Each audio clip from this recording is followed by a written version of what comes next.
Hey there folks, today I'm going to show you what I consider to be the most important aspect of banjo setup. This is something I think is truly essential, and that's the proper placement of the bridge on your banjo. Now this isn't a super difficult thing to do, but it's really important, and let me just show you why. This banjo right here is in tune right now. I checked it with an electronic tuner, so it should be all good. You can check it out now. That is more or less in tune. But watch what happens when I try to play some up the neck and compare that with some of those open strings.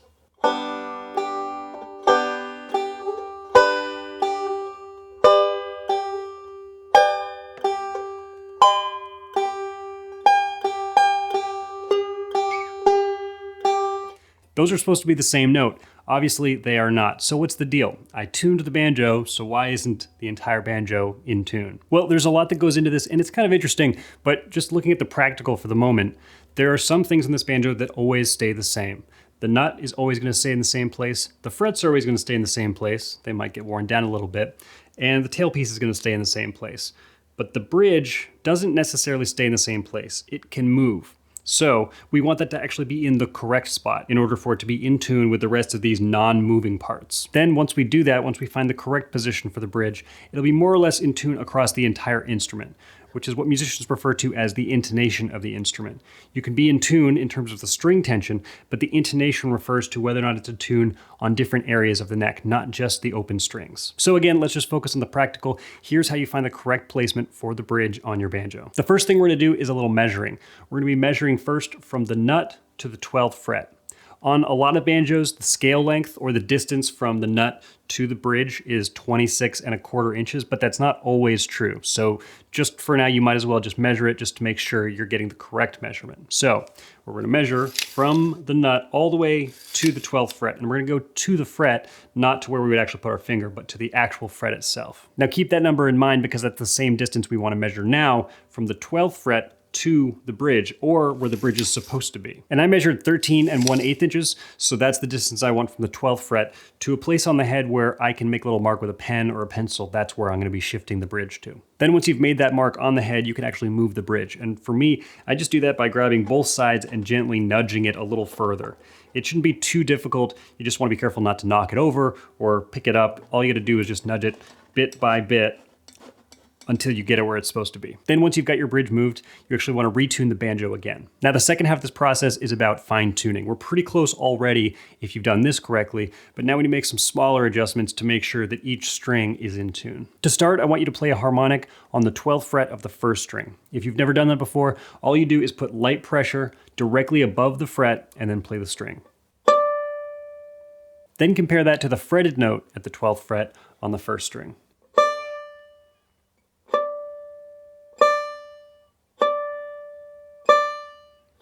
In theory, those should be the same note. If they are, then great, and if not, then we have to make a small adjustment. And here's how that's gonna work. If the fretted note is higher in pitch than the harmonic, then we have to move the bridge back towards the tailpiece. If the fretted note is lower in pitch than the harmonic, then we have to move the bridge forward towards the neck. Now, I forget this all the time, so I'm gonna say that again. If the fretted note is higher in pitch than the harmonic, then we have to move the bridge back towards the tailpiece. If the fretted note is lower in pitch than the harmonic, then we have to move the bridge forward towards the neck. So in this case, when I check these, it seems like the fretted note is just a little higher than the harmonic. Not by a lot, but just by a little. So what I'm gonna do is just nudge the bridge a little further back. Then once you've made that adjustment, go ahead and retune your banjo and then do the same test comparing the harmonic with the fretted note. You repeat that same process until you get it just right. Now, here's the issue.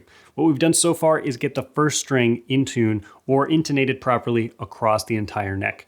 But that doesn't necessarily mean that the other strings are intonated properly, which means they're probably still out of tune in different places on the neck. To fix this, we have to go through the same process, checking the 12th fret harmonic with the fretted 12th fret on all 4 strings. We can skip the 5th string.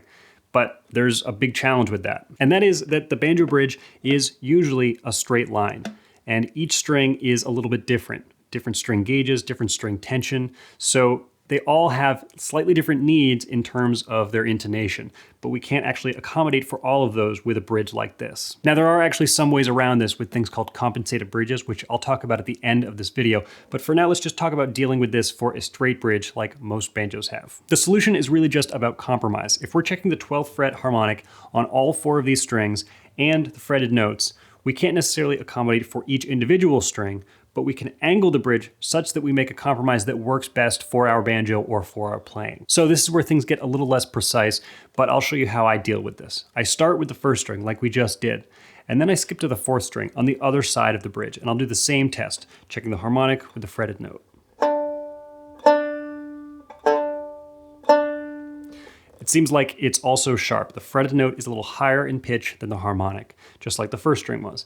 But now the 1st string is in tune. So if I move the entire bridge, then I'm going to affect the rest of the strings. And I want to affect as few strings as possible. I really just want to deal with the 4th string. So what I'm going to do is try to keep this side, the 1st string side of the bridge, in the same place and just change the angle of the bridge. I'm going to move it slightly back only on this end and see if I can keep this in the same place. So now that I've made that adjustment, I've got the 2 outer strings, the D strings, pretty close to in tune. And as it turns out, the inner strings, the G and the B strings, are pretty close as well. There's definitely a little more tweaking that I could do, and that I probably will do, but it's the same process.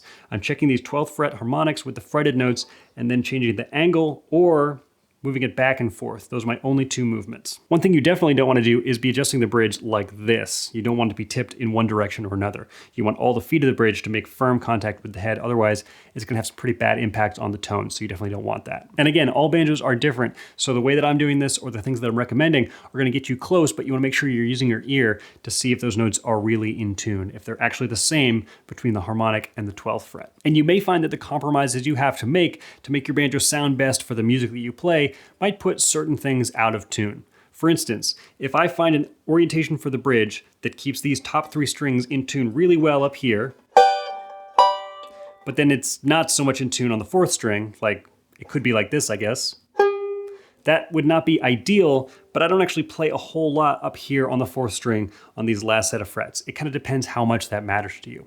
I'm not saying you should take shortcuts, but there are some things specific to your banjo they're gonna have to keep in mind. So anyway, assuming you make these changes and you're happy with the way it sounds, you shouldn't have to do this too often. But it is something I check from time to time because this bridge can get bumped or moved, or it can change with weather or climate. All kinds of things can happen with these instruments, and you have to make small adjustments to get it right back where it was. But the more you do it, the easier it gets. It's not really something I think about too much anymore. If something doesn't sound right, then I check it and I make a little adjustment. I just nudge it on one side or the other, and usually it's good to go. However, if you follow all of these instructions and you checked it with the 12th fret and everything seems okay, but there's still few spots where things are really wrong, then there's a couple other problems that could come up, like really worn down frets or maybe a high fret, something like that. And that's worth taking to a luthier to have your banjo looked at and potentially worked on. I certainly don't recommend you making any extreme changes to your instrument unless you're a trained professional, because you can really mess that stuff up. I definitely don't mess around with that kind of thing myself. And lastly, it's worth talking about compensated bridges, which you might notice I don't have in my banjo. And actually, not that many people do. The concept is that the bridge is not necessarily in a straight line, but might be curved or might have different lengths for different strings to compensate for the fact that each string is going to be intonated differently. Some people really swear by them, and in some cases they can be really helpful. For instance, the 3rd string on a lot of banjos can be out of tune in a similar way, meaning that if you have a compensated slot on the bridge, then that'll generally help that 3rd string to be more in tune. Not always, but pretty commonly. That said, some bridges are completely curved or have different lengths for each string, which can work, but don't necessarily correspond to your specific instrument's issues. So you'll have to try it, and it might work and it might not. For myself, I haven't necessarily found a compensated bridge that I really like the sound of. I don't think it's because it's compensated that I don't like the sound of it. It just so happens that the bridges I really like the sound of happen to be just straight across. And the bridge is really important for tone. So when it comes to trying bridges, I will sacrifice a little bit of tuning when I can compromise with the angle of the bridge if I can get the better tone. Anyway, I hope you found this useful and you're able to now play in tune across your entire instrument.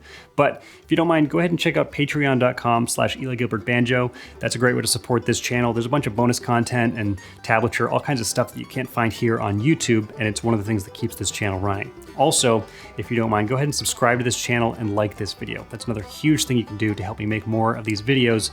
So if you do that, I really appreciate it. Anyway, that's gonna do it for this video. So thanks for watching, and I'll see you next time.